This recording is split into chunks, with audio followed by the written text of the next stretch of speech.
Good morning, everyone. Hope y'all are doing well today on this cold and rainy, nasty Tuesday. I think it is supposed to rain all day long. And then y'all, it's supposed to be like in the 20s tomorrow. How crazy is that?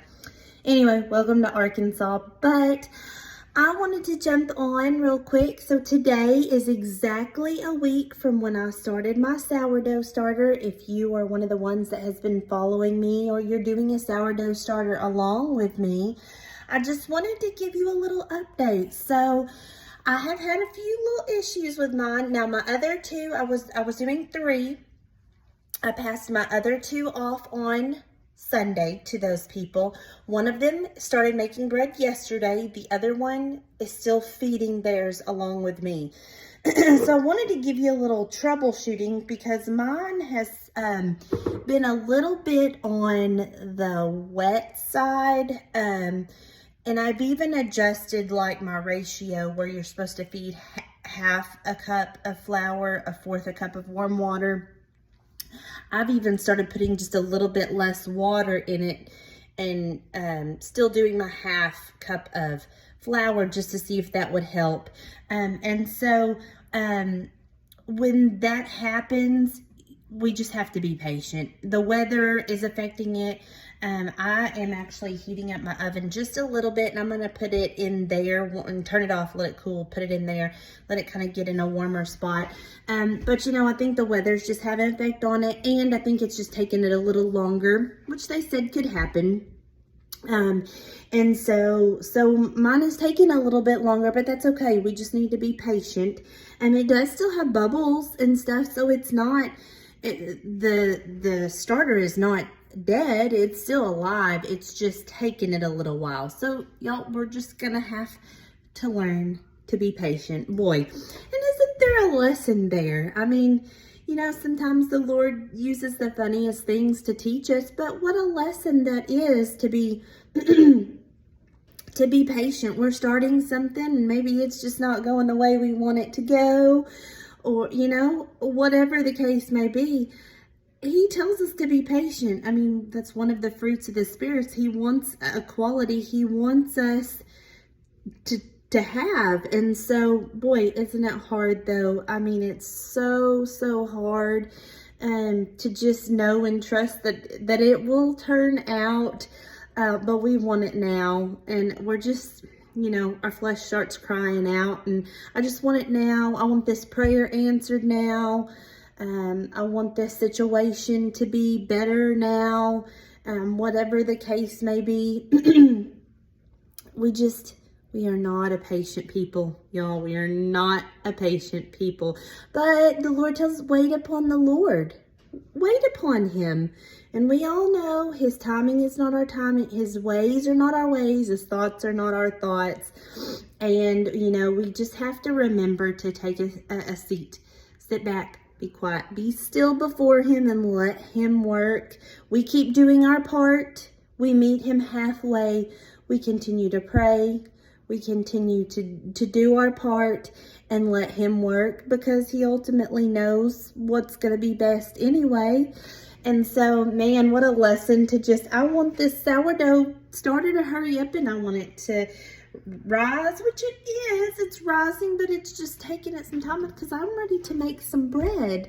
But I need to be patient, because if I tried to make it now, it wouldn't turn out, and I would waste a bunch of ingredients and a bunch of time, and I would waste part of my starter.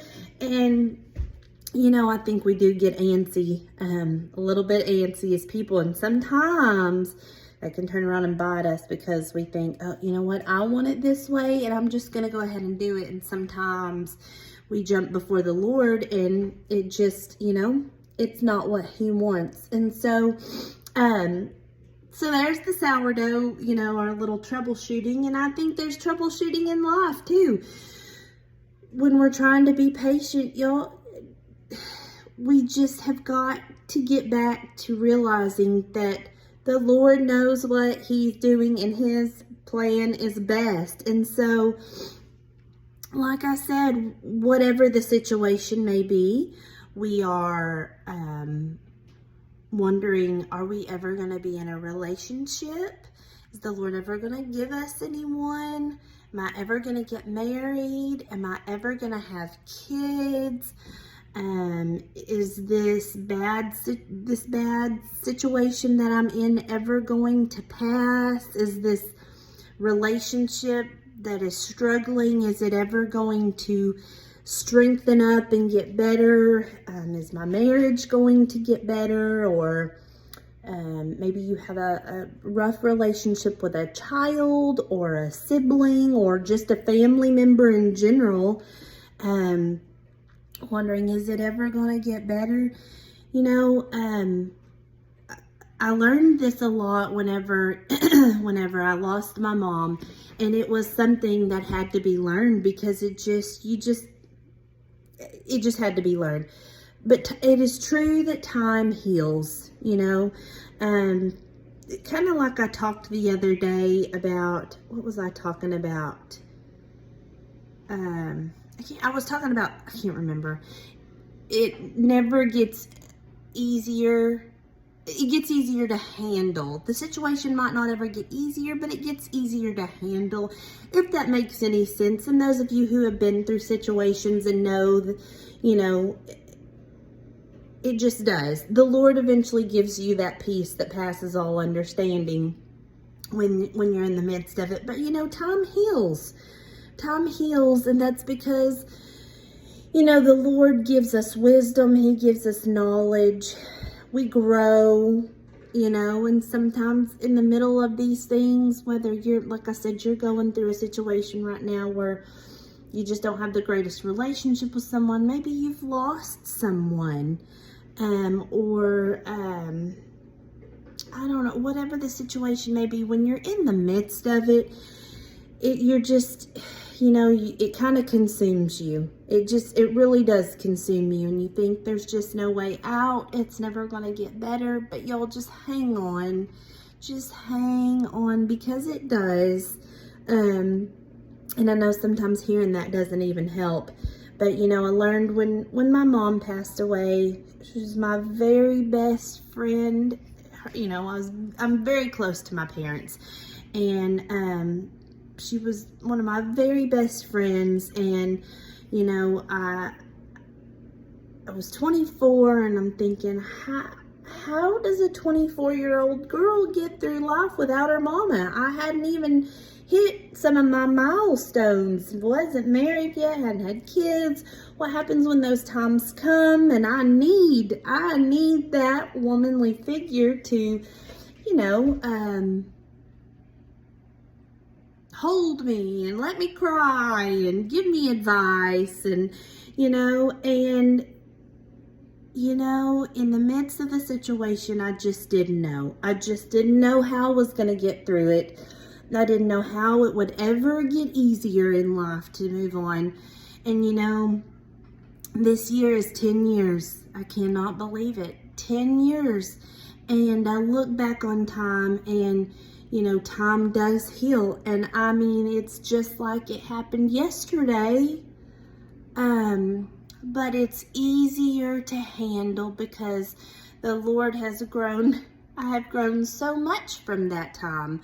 And the Lord has given me that peace that passes all understanding. And there's that hope and that assurance that I am going to see her again. I'm going to see her again. And, you know, so let me just encourage you, be patient. The healing will come. The situation will get better. So today, just cling to the hope that the Lord has given us and wait upon Him. Y'all, wait upon Him. That's all we can do. So, all right. Well, there's my sermon for the day. Didn't mean to get off on that, but sometimes the Lord gives us things that we need to share and we don't even know it. And He uses just everyday things. And so I encourage y'all today, cling to the Lord and His hope and wait upon Him. And just, y'all, you're just going to have to be patient. It's like we tell our kids if they're begging for a snack, Bella May, Gabriel James, You are going to have to be patient and wait on Mama because I'm doing something else right now. So the Lord may be saying, hey, Ashley, wait, I'm working something else out so I can eventually get to that. But you're just going to have to wait on me. You're just going to have to wait on me. I know that you and James are praying for kids, and yes, y'all tried to do it on your own and it didn't work out. And that's okay because it wasn't like we weren't genuine about it, you know. But I know you've tried to adopt and it's not working. You're trying to go through the training. Your schedule's not allowing for it. I know, but just wait upon me. And so in the midst of, we tried to have kids on our own, just didn't work out like the Lord wanted it to. It wasn't his plan. And we tried to do the training for adopting and it didn't work out. And 1 week later, when we just decided, you know what, we're handing it over to you, Lord. 1 week later, we got a call, and prepare your rooms because you've got 2 babies coming. Oh my goodness. Oh my goodness. How in the world, his plan is so much greater than ours. I'm going to get emotional because his plan is so much greater than ours. When we think we know what we want, y'all, he knows those desires in our heart. And he wants, just like James and I want to give Gabe and Bella everything. They're our children. We love them and we want to give them the best. And he is our Heavenly Father and he wants to give us his very, very best. He knows what we want. So today, y'all, I'm sorry, I'm a wine bag. But today, just wait patiently upon him. That's my advice. Wait patiently upon him and wait patiently upon your sourdough starter because it will eventually be ready to bake, but not yet. So, all right, guys, y'all have a wonderful day. I love y'all so much. Stay warm in this wet, nasty weather, and I will probably be on, who knows, some other time this week, but I love y'all. Y'all have a good day. Bye.